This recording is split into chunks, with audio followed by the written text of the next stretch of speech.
हंसराज जी, आप पंजाब में जो राजनीतिक दल है उन सब की जो है नफ्स पहचानते हो। आपको क्या लगता है कि 2017 के लिए मुकाबला किस में है? नंबर 1 की पार्टी कौन है पंजाब में अभी? नंबर 1 की अकाली दल भाजपा। ये आप इसलिए कह रहे हैं कि आपने बीजेपी हाल ही में ज्वाइन की है, इसीलिए ये गठजोड़ जो है नंबर 1 है? जिसमें रहें, जिस जमात के साथ चलें, उसी के लिए दुआ करनी चाहिए जी। मेरे लिए मेरा लीडर बेहतरीन है, मेरे लिए मेरी पार्टी बेहतरीन है जी। लेकिन कैप्टन अमरिंदर सिंह कहते हैं कि कांग्रेस नंबर 1 है, कांग्रेस नंबर 1 पार्टी है पंजाब में। ठीक है, उनका कहना भी ठीक है, वो अपनी पार्टी के लिए बोल रहे हैं। उनके लिए तो वैसे ही मैंने बोला कि बहुत मैं बाअदब तरीके से उनसे पेश आता हूँ। जी जी। लेकिन उनके इस बयान को ये कहा जाए कि अकाली दल बीजेपी में ये कहा जाता है कि ओवर कॉन्फिडेंट, जैसे 2012 में जो नतीजा आया था उससे पहले उससे पहले ये कहा जाता था ही वॉज ओवर कॉन्फिडेंट, और अब भी यही बात होती है कि वो 2017 को लेकर ओवर कॉन्फिडेंट है। आपको क्या लगता है?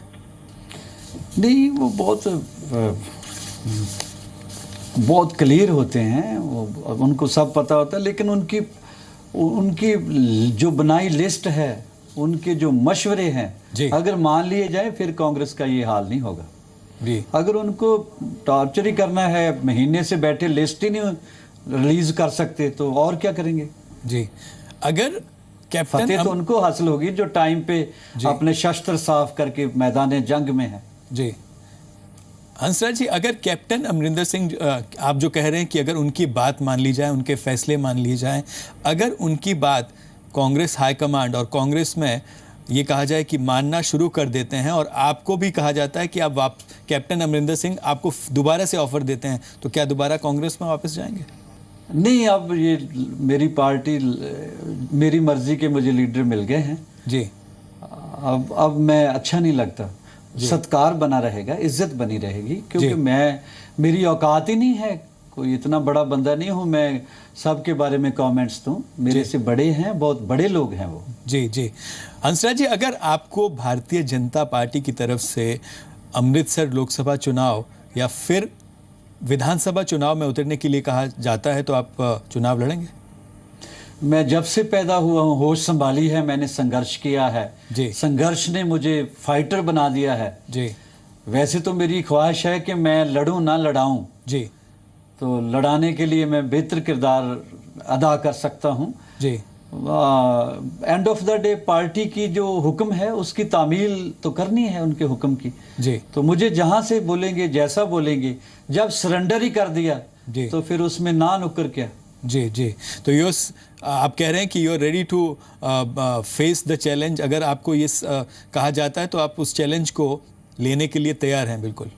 अरे मैं तो एवर रेडी हूँ, मैंने जब से पैदा हुआ टिक के बैठा ही नहीं जी। बहुत अप्स डाउन देखे हैं। और एक कच्चे घर में मेरा जन्म पैदा हुआ, वहाँ दिनेश जी आप हैरान होंगे कि पशुओं के खेत मजदूर का एक बेटा हूं, मैं क्लियर कर दूं जी। तो वहाँ पशु भी बंधे होते थे, जहां हम सोते थे बेचारे गरीब, मंजे से उतरते थे तो जमीन खत्म हो जाती थी हमारी जी। तो अगर मैं वहां से उठ के इतना कुछ अचीव किया है जी, तो मालिक की दया से, मेरे बाबा जी की, मेरे मुर्शिद की दया से, परवरदिगार की दया से, तो मैं इसका माना मैं मेहनती हूं जी। मैंने फाइट किया है हर तरह के हालात को, हर मौसम से मैं लड़ा हूं। बिल्कुल। तो अब लड़ने में मुझे क्या है? बिल्कुल। मैं तो बचपन से योद्धा हूं। बिल्कुल। हंसराज जी, पिछला ये कहा जाए कि विनम्र तरीके से। जी जी जी। ईगो नहीं है इसमें। जी जी। हंसराज जी, पिछले 9.5 साल का अकाली दल बीजेपी गठजोड़ सरकार का जो टेन्योर रहा है, कार्यकाल रहा है, जो काम पिछले 9.5 साल में हुए, क्या आप उन कामों से संतुष्ट हैं?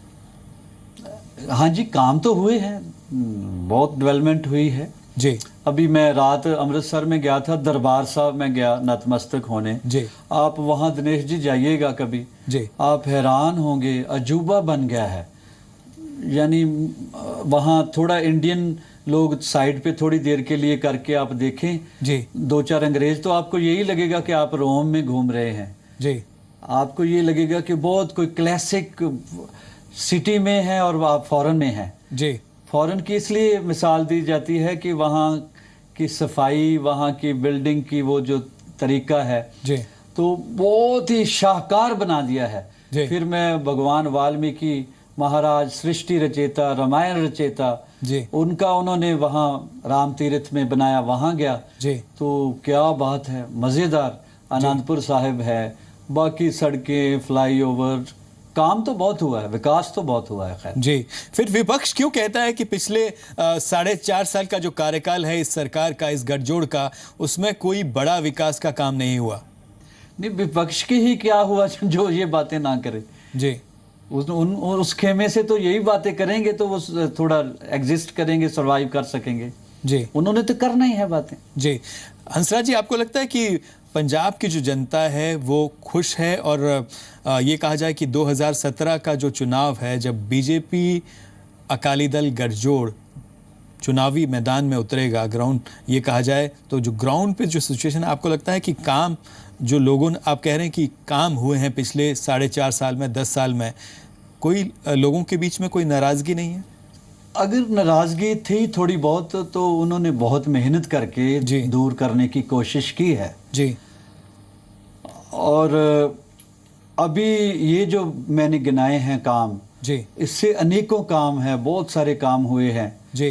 तो मसलन उन लोगों में अब मीडिया ग्लोबलाइज है, दुनिया मीडिया का युग है जी। सोशल मीडिया पे जो मैं पढ़ता हूँ, देखता हूँ, लोगों में बहुत अवेयरनेस आ गई है। लोग बहुत सारा सोच के फैसला करेंगे कि जो लोगों ने इतना काम किया है उन्हीं को सपोर्ट किया जाए। आई थिंक सो।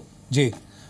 हंसराज जी, दिल्ली के मुख्यमंत्री और आम आदमी पार्टी के संयोजक अरविंद केजरीवाल कहते हैं कि एसवाइएल के पानी पर जो है वो सभी का हक है, दिल्ली का भी हक है। आपका क्या मानना है? पंजाब में पानी वैसे भी कमी है पानी की, पहले किसान खुदकुशियाँ कर रहे हैं, और अगर कोई चीज़ बची है तो उस पे हक तो पहला पंजाब ही का है।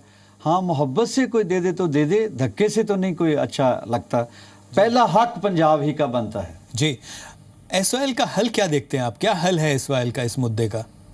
एसवाईएल का हल एक ही प्राइम कर सकती हस्ती, प्राइम मिनिस्टर साहब, दोनों चीफ मिनिस्टर साहिबान को बुलाएं जी, या पार्टी में जो भी रिलेटेड लोग हैं उनको बुला के दोनों पार्टियों को बिठा के जी, उसमें से गोष्ठी हो जी, बड़े बड़े बयान देने की बजाय, जहाँ इलेक्शन में फायदा लेने की बजाय जी, वहाँ बैठ के छोटी सी पंचायत की शक्ल में जी, तो ये बैठ के वहाँ बहुत इजीली हल निकाल सकते हैं। जी, तो आप कह रहे हैं कि प्रधानमंत्री नरेंद्र मोदी को पहल करनी चाहिए इस पूरे मामले में, एसवाइएल के मुद्दे को सुलझाने के लिए? जी बिल्कुल, क्योंकि वो सारे देश के प्रधानमंत्री हैं, वो सारे देश के लिए सोचते हैं जी। वो जो जिसमें भला होगा, टकराव ना होगा। देखो, बहुत तरह की टेंशन हो सकती हैं, तो सिर्फ यही नहीं सोचना चाहिए कि इलेक्शन कैसे जीतें, ये भी सोचना चाहिए यहाँ सबसे पहले पीस और अमन भी रहना चाहिए। जी जी। तो पीस और अमन से इलेक्शन हो जाए जी, इसका कोई सोल्यूशन वही निकाल सकते, लेकिन इकट्ठे बैठ के जी, उससे डिस्कशन हो जी, टेबल टॉक हो जी, उसमें से बहुत कुछ पॉजिटिव निकल सकता है जी। हंसराज जी, आपको नहीं लगता जैसे पानी है ये एक राष्ट्रीय संपदा है, तो इसके लिए केंद्र के स्तर पर जो है, केंद्र के पास इसका ये कहा जाए कि केंद्र सही से इसको इक्वल डिस्ट्रीब्यूशन जो है इसका हो, पानी की अगर बात की जाए तो राष्ट्र हित में ये केंद्र के पास, केंद्र के नियंत्रण में पूरी जो राष्ट्र की संपत्ति है वो होनी चाहिए ताकि इक्वल डिस्ट्रीब्यूशन हो सके। हाँ, ये थोड़ा मुश्किल मजमून है जी, इसके लिए ये बड़े लोग बैठे जी, तो ये सोचें। नाभा जेल मामला हुआ जिसमें कि अभी 5 कैदी अभी तक फरार है, एक आतंकी है, 4 गैंगस्टर है, ये अभी तक उनको पकड़ा नहीं गया है। आपको लगता है कि इसकी जो जांच है, क्योंकि पंजाब पुलिस अभी तक ढूंढ नहीं पाई है उन कैदियों को, इसकी जो जांच है वो सीबीआई को सौंप देनी चाहिए, सीबीआई इसकी जांच करे और सही से सीबीआई ही इसकी इन्वेस्टिगेशन कर सकती है। वो तो चीफ मिनिस्टर साहब, डिप्टी सीएम साहब, अकाली दल भाजपा के सारे लीडर देखें। पंजाब पुलिस वैसे तो बहुत इंटेलिजेंट है, इस वक्त तो डीजी साहब जो हैं mister Suresh Arora, super intelligent man, तो अगर कोई इसका नहीं वो ऐसा कुछ करते तो आपस में बात करके वो वैसे वो बंदे पकड़े जाने चाहिए और लोगों में क्लियर होना चाहिए तो कैसे हुआ, क्यों हुआ। हंसराज जी, नशा पंजाब में एक बड़ी समस्या है, ये विपक्ष भी बार बार जो है ये कहता रहा है। आपको लगता है कि सही से इस सरकार ने सही कदम उठाए नशा मुक्त पंजाब के लिए, नशा कम करने के लिए पंजाब में पिछले 4.5 या 10 सालों में? आपको लगता है? देखो, पंजाब जो गुरुओं पीरों पैगंबरों की धरती है, यहाँ उपनिषद भी लिखे गए जी। यहाँ पे गुरु नानक साहब वर्गी हस्तियाँ, गुरु गोविंद सिंह महाराज जी, यहाँ रामायण रचयिता भगवान वाल्मीकि, बाबा बुल्ले शाह साहब, बड़े गुलाम अली खां, ऐसे ऐसे लोग हुए हैं। बहुत खूबसूरत धरती थी जी। जहाँ पे तो ये बोला गया था कि नाम खुमारी नानका चढ़ी रहे दिन रात जी। कुछ नजर लग गई है जी। मैं अरदास करता हूँ, दुआ करता हूँ जी। जिसके कब्जे में हम सब की जान है वो हम पे रहम करे, हमारा वही पंजाब, हंसता खेलता पंजाब वापस आ जाए। जी। अगर नशे तो हर हाल में जी। जानलेवा नशे जो है, जी। देखो नशा हर तरह का आर्टिफिशियल डेंजरस है। आजकल तो इतने खतरनाक नशे हैं कि उन नस्लें तबाह हो जाएंगी। जी। तो इसके लिए बहुत ज़रूरी है कोई ना कोई सख्त कदम उठाई जाए और बहुत इंटेलिजेंट वे में इसके बारे में बहुत संजीदगी से सबको सोचना चाहिए, सब पॉलिटिशियंस को। जी। पॉलिटिशियन वही अमर होगा जो इस धरती से और आवाम से बेपनाह मोहब्बत करेगा, वही जिंदा रहेगा। जी। तो आपको लगता है कि सभी राजनीतिक दलों को पंजाब में एकजुट होकर जो है नशा मुक्त पंजाब के लिए, इसके लिए काम करना चाहिए? हाँ जी, सभी को एकजुट हो के लिए, क्योंकि सबका पंजाब है, हम लोग आपस में इकट्ठे हैं। लेकिन क्योंकि इलेक्शन है, इकट्ठे कहाँ ये होंगे आफ्टर इलेक्शन। वैसे आपको पता है, बहुत अगर बेहतर इंसान पॉलिटिशियन बन जाए तो हर चीज़ का हल है। जी। पॉलिटिशियन का खौफे खुदा, रब का डर होना चाहिए, तो फिर हर चीज़ का हल निकल आएगा। लेकिन इलेक्शन जीतने होते हैं, वोट बैंक पक्का करना होता है, तो फिर ये मेरे लिए मुश्किल मजमून है इसकी वजाहत करना, इसको एक्सप्लेन करना। जी। पर मुझे इतना ज़रूर समझ है कि अगर पॉलिटिशियन और सब लोग ये तय कर लें कि ये स्वच्छ भारत होगा, तो नशे की जो सबसे बदतर गंदगी है उसको साफ किया जा सकता है। It's possible, it's not impossible. जी। जी। ये जो सफ़र रहा आपका गायकी का, कैसे आप गायक बने? पंजाब की जो जनता है ये ज़रूर जानना चाहेगी आपके सफ़र के बारे में। जी, मेरा जैसे मैंने अर्ज़ किया, हम खेतों में काम करने वाले लोग हैं। जी। खेती बाड़ी करने वाले, मेरे फादर साहब ठेके पे ज़मीन लेके, थोड़ी सी खेत मजदूर ही कह लें, तो वहाँ जन्म हुआ था। उस वक्त गाने बजाने को बहुत नफ़रत की नज़र से, इवन फिल्म देखने वाले को, फिल्मों में काम करने वाले को अच्छा नहीं समझते थे। जी। तो पर इस डेस्टिन्ड था, डेस्टिनी कह लें, परालबद कह लें कि मैं गा रहा था। जी। जब थोड़ा सा होश संभाली तो मैं कैसे गायक बन गया, कैसे रास्ते बनते गए, ये मेरे बाबा जी, मेरे मुर्शिद जानते हैं, मेरे सतगुरु जानते हैं। जी। लेकिन मैं सिंगर बन गया हूँ, अपने ख़ानदान में पहला सिंगर हूँ। लेकिन अब मेरे बच्चे नहीं कह सकते वो पहले हैं, 2 मेरे बेटे हैं। जी।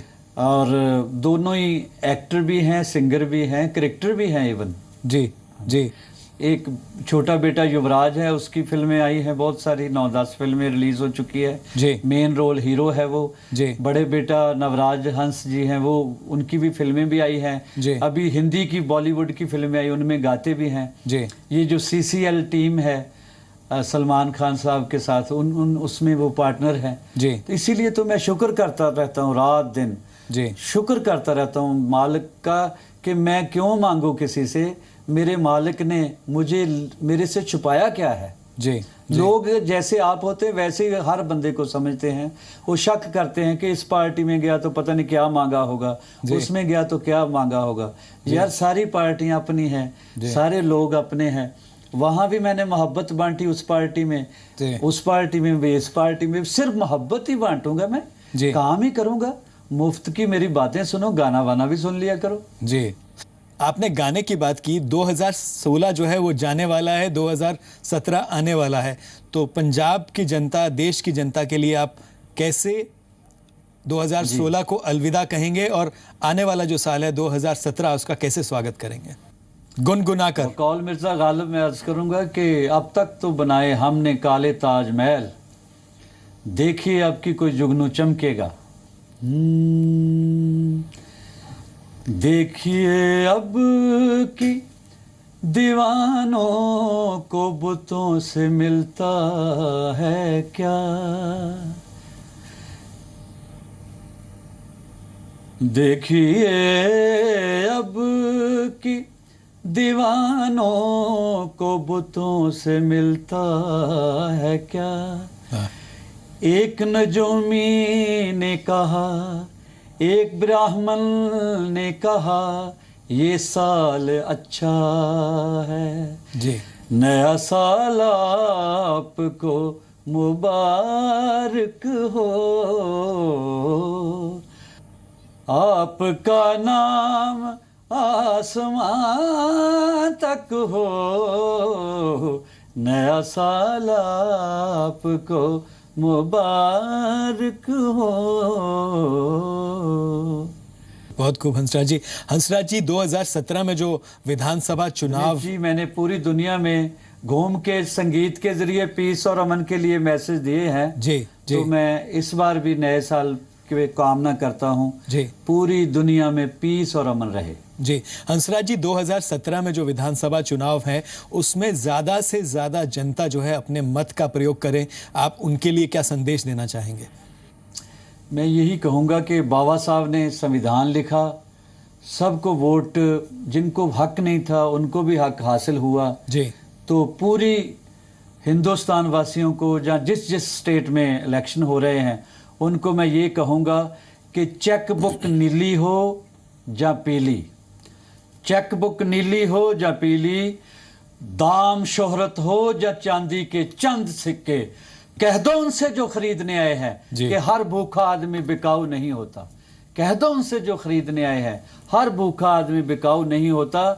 पैसे लेके, नशा लेके, कोई लालच की वजह से मत दीजिएगा, इसको मतदान कहते हैं। आप सर दे रहे हैं, उन लोगों को जिताइए, कास्टिज्म से भी ऊपर उठ के, पार्टियों से भी ऊपर उठ के अच्छे बंदों को जिताएं ताकि ये मुल्क अच्छा हो जाए।